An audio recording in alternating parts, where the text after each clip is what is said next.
Welcome back to Chapter by Chapter Classics, the short-form classic literature podcast where each episode walks you through a few chapters of a great book.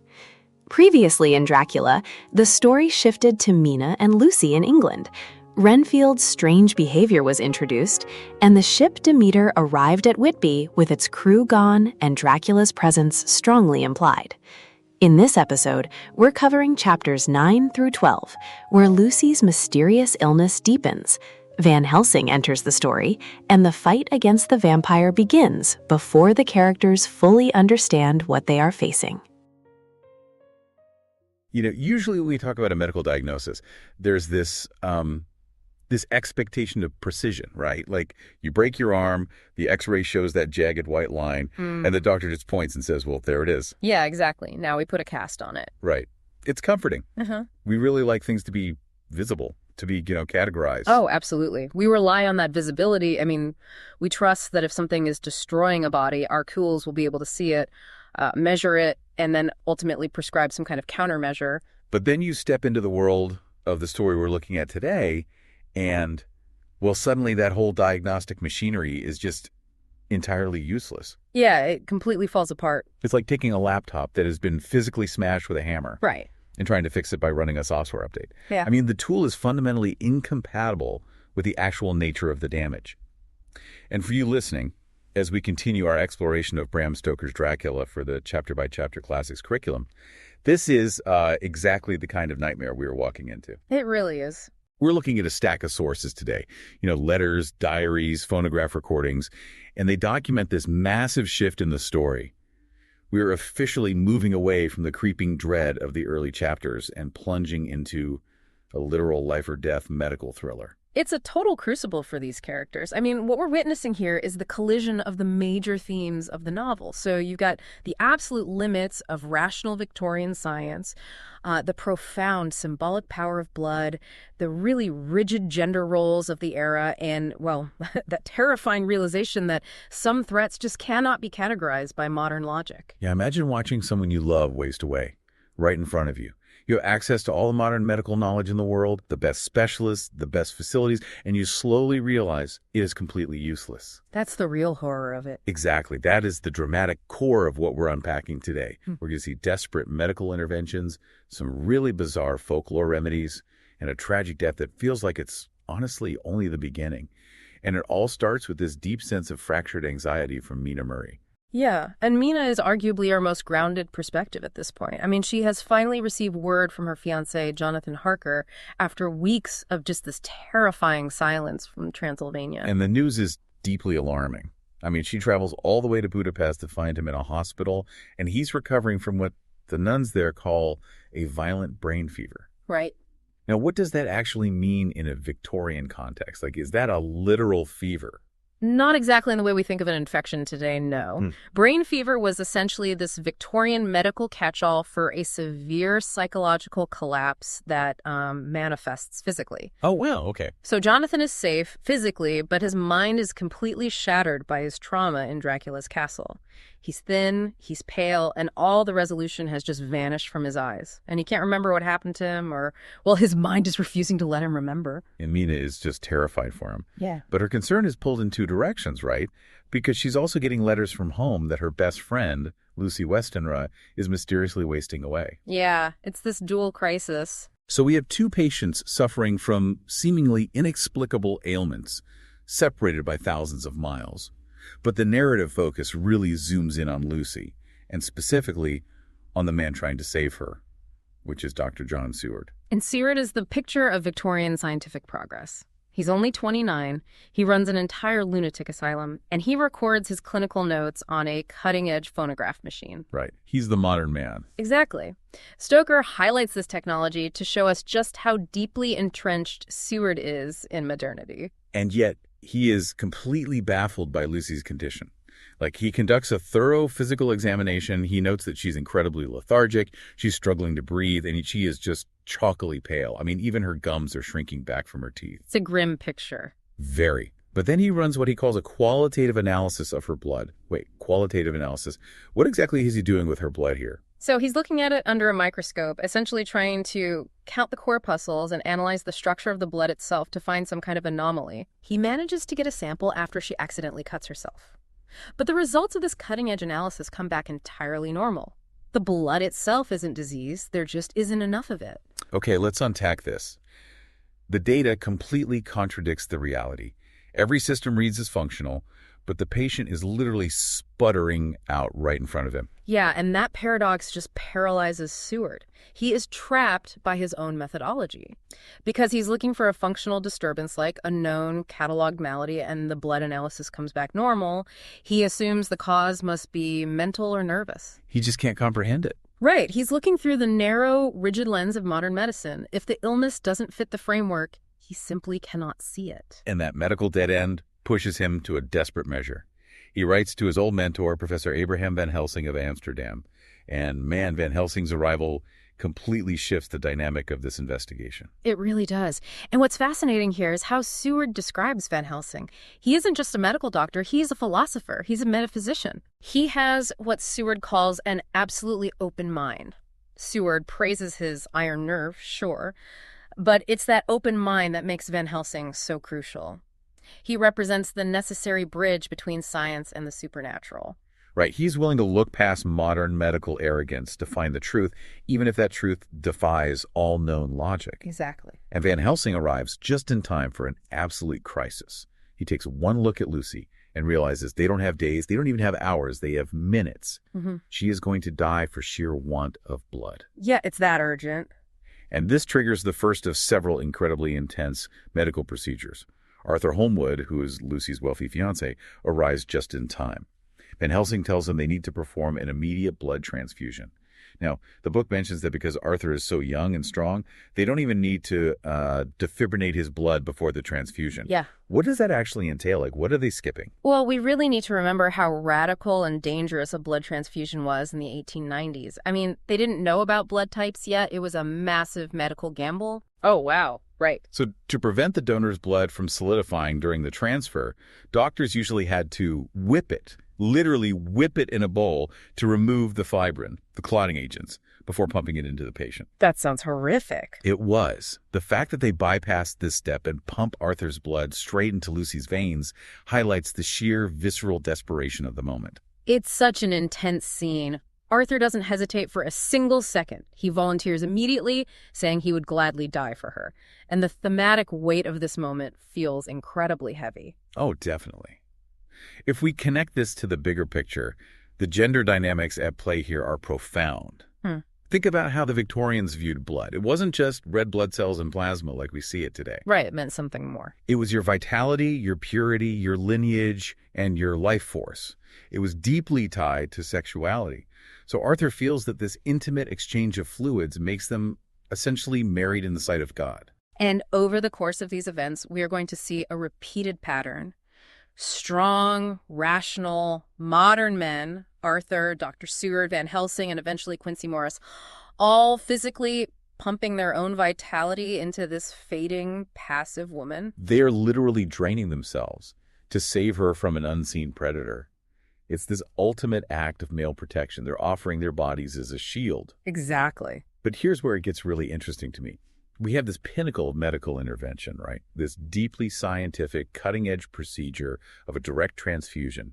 And it seems to work, bringing the color back to her cheeks. Yes. And then his follow-up prescription is garlic. Yes, garlic. He orders a massive shipment of garlic flowers from Harlem to be rubbed all over Lucy's room, on the window sashes, and he even weaves them into a necklace for her to wear. Hold on. That sounds completely insane for a man of science. What is he doing? Well, this is the exact moment where science and superstition violently collide. Van Helsing examines Lucy and finds two small, unwholesome-looking puncture wounds on her neck. Okay, the classic bite marks. Right.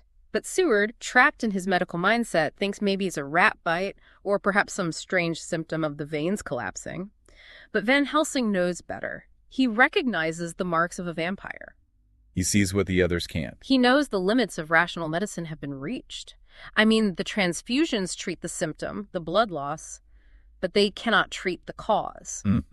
So he pivots entirely away from the medical textbooks and straight into ancient folklore. Yes. because he knows that modern medicine cannot stop this kind of predation. So he turns to the superstitious remedies that have worked for centuries in Eastern Europe. That makes sense. But what's crucial, though, is his secrecy. He refuses to explicitly tell the younger modern doctors why he is doing it. He knows Seward would think he had lost his mind. Right. They'd probably lock him up in his own asylum. Exactly. He tells Seward to just trust him, forcing a modern doctor who relies entirely on data to suddenly rely on blind faith. And that reliance on blind faith sets up the devastating tragedy that unfolds the following night. Because Van Helsing's supernatural protections are actually flawless. I mean, the garlic works perfectly. It keeps the threat out of the room.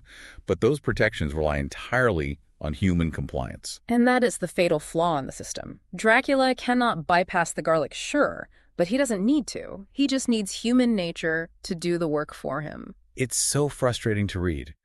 Lucy's mother comes into the room during the night, and she thinks the room feels, quote, stuffy. Right. To her, the smell of the garlic is overpowering and unpleasant.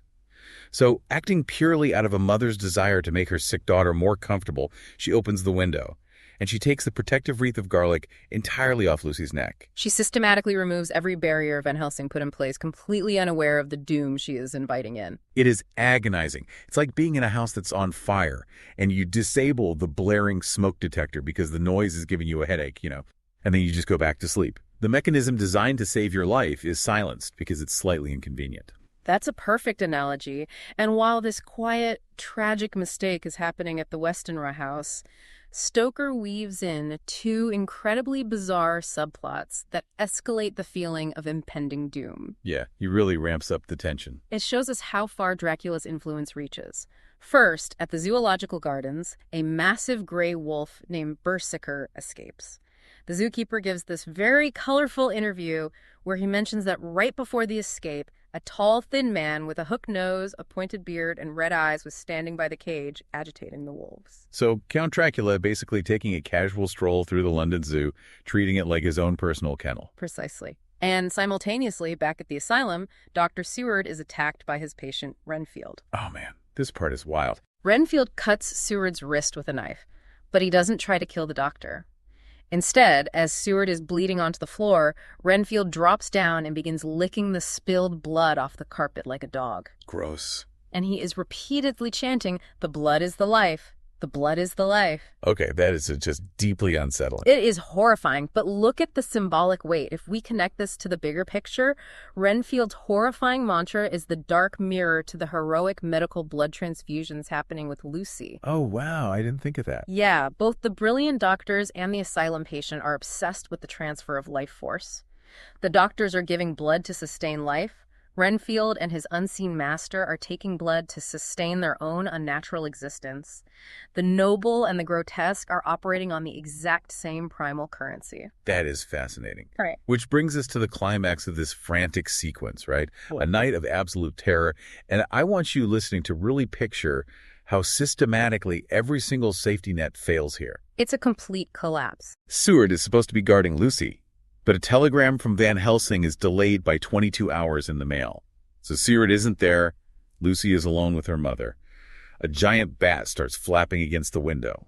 Then, a low howl in the shrubbery. And finally, the huge gray wolf, Berserker, physically crashes right through the glass of the window. Dracula isn't just breaking a window, he's using a wild animal, something the Victorians thought they had safely caged and categorized at the zoo to shatter the illusion of their domestic safety. Right. And the psychological shock of this moment is lethal. Lucy's mother, who we already know has a weak heart, is terrified. She clutches at Lucy, accidentally tearing the remaining garlic flowers away from her daughter's neck in her panic. Oh my God. And then she dies of a fatal heart attack right there on the bed. Her dying act accidentally removes the final physical protection Lucy had. And somehow, it gets even worse. The maids run in, terrified, but the wind has blown the door shut. To calm their nerves, they go to the dining room and drink some sherry. Bad idea. A very bad idea, because someone, we assume Dracula, has spiked the sherry with laudanum. They all pass out. Lucy is left entirely defenseless. She is trapped under the dead body of her mother, the maids are drugged on the floor, the doctors are absent, the garlic is gone, and the window is broken. It is a masterclass in stripping away defenses. Modern medicine, locked doors, devoted family, hired servants, they all collapse under the weight of this ancient evil. And then that leads us right into the devastating aftermath. Seward and Van Helsing finally arrive in the morning and find this scene of absolute ruin. The maids are unconscious, Lucy and her mother are on the bed, and Lucy is barely clinging to life. Her throat is mangled, the 2 puncture wounds now horribly white and torn. They immediately begin trying to save her again. They revive her with a warm bath and friction, and they realize they need yet another transfusion. Another one? Yes, but Seward and Van Helsing are both exhausted. They've given too much of their own blood over the past few days. It is at this moment that Quincey Morris, the American from Texas, who is also one of Lucy's suitors, arrives at the house. The timing is practically miraculous. Quincey takes one look at the desperate situation and says, "A brave man's blood is the best thing on this earth when a woman is in trouble." He rolls up his sleeve, and they perform the 4th and final blood transfusion. But the physical toll on Lucy is just too great at this point. I mean, despite the fresh blood, her body is not bouncing back the way it did after Arthur's transfusion. So what does this all mean? Like, Quincey himself starts to put the pieces together. He pulls Seward aside and says, "Look, I know Arthur gave her blood, and I'm guessing you and the professor did too. That's 4 strong men pumping blood into this girl." And then he asks this fierce, desperate question, what took it out? Notice how Quincey arrives at the truth much faster than the educated, rational Dr. Seward. Yeah, he does. Quincey is a man of action, used to the brutal realities of the frontier. He even mentions seeing vampire bats drain a horse on the pampas. Because he lives outside the Victorian bubble of absolute safety, he recognizes that this isn't a biological illness, it's a predation. But his realization comes way too late. We have to talk about the death of Lucy, because it is deeply unsettling. She wakes up at the very end, but she is fundamentally changed. The doctors notice that her teeth look strangely longer and sharper. Particularly the canine teeth. Right. When Arthur comes to the bed to say goodbye, she opens her eyes, and there is this strange, voluptuous quality to her voice. She asks Arthur to kiss her. And Van Helsing reacts violently. He pulls Arthur away by the shoulders, shouting, "Not yet. Hold her hand. It will comfort her more." Arthur is confused and hurt, but Van Helsing physically prevents the kiss. Then a spasm of pure rage flits over Lucy's face, and her sharp teeth champ together. It's a monstrous moment. It's truly terrifying. But then it passes. Her eyes soften. She becomes her sweet self again. She kisses Van Helsing's hand, asks him to protect Arthur, and then she finally dies. The transition from life to death is marked by a sudden, jarring return of her physical beauty. Death seems to smooth away all the harshness of her illness. I mean, the Undertaker even comments later that she makes a very beautiful corpse. But then Van Helsing does something completely baffling. He isn't relieved that her suffering is over. When Seward mentions that she looks beautiful, Van Helsing replies with grim determination. He stops Seward from retrieving a gold crucifix that one of the servants stole from the body. And then he tells Seward that he has brought surgical knives and a saw. Yeah, a saw. Wait, she's dead. The tragic part is over. Why is a doctor suddenly preparing to mutilate a corpse? Well, this raises an important question. Why is Van Helsing more terrified of Lucy after she dies? Because Van Helsing understands the horrific cosmology of the vampire. He knows the terrifying realization that in this universe, death is not an escape, it is a metamorphosis. Oh, wow. He stopped Arthur from kissing her because he knew that if Arthur had kissed those tainted lips, he too would have been infected with the vampire's curse. The rational men failed to save her life with their transfusions and their modern medicine. Now, Van Helsing realizes they must save her soul. Okay, let's unpack this. She isn't just dead. The illness wasn't just physical, it was a spiritual infection. Yes, and the continuous draining of her blood, the bite of the vampire, all of it was a process of unmaking her human soul and replacing it with something demonic. When Van Helsing brings out the saw, he is acknowledging that the metamorphosis into a vampire is already underway. That is so dark. He only delays the mutilation to spare Arthur the horror of seeing his fiancée beheaded before the funeral. It is a massive structural shift in the narrative. For you listening, we have guided you from a baffling medical mystery, a girl with normal blood who is somehow bleeding to death, into a full-blown supernatural siege. We've watched the tragic limitations of Victorian science. Dr. Seward's phonograph and his microscopes could not diagnose a monster. No, they couldn't. We've seen the failure of male protection. 4 strong men literally gave their lifeblood, and it wasn't enough. We've seen the complete collapse of rational thought against an ancient evil.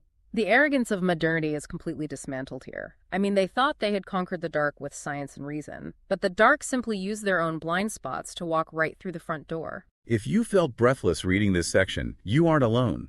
You've just watched every safety net medicine, locked doors, and devoted loved ones fail completely. Yeah. You watched a mother disable a supernatural alarm system because it smelled bad. You watched an escaped wolf shatter the physical illusion of a safe, locked home. And that leaves us with a lingering thought to ponder long after this deep dive ends. We've seen how Dracula operates. He didn't just overpower them with brute supernatural force. He infiltrated a locked house. He manipulated a mother's well-intentioned love to remove a protective wreath. Right. He drugged the servants' wine to remove the witnesses. He utilized a psychiatric patient to gain access to the property. So here's the question I want to leave you with, to mull over on your own. If Dracula can orchestrate all of that, if he can bypass the modern doctor and exploit the loving mother, is the true terror his supernatural power, the fact that he can turn into a wolf or a bat? Or is his true terror his brilliant predatory ability to exploit basic human nature and the blind spots of our society? That is the real chill of the novel. The monster doesn't just break the rules of biology, he uses our own psychology against us. Think back to that smashed laptop we talked about at the beginning. We want the threat to be a simple glitch, a software bug we can point to and fix with a quick update. But Dracula isn't a glitch.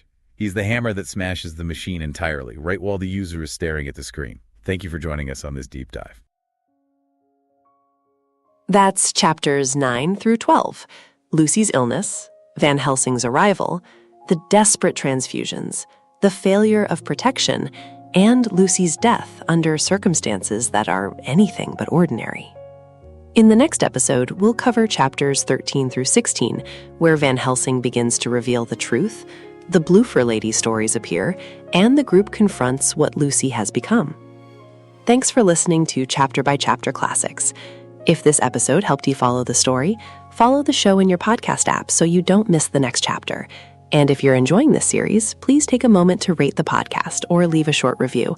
It really helps other readers and students find the show.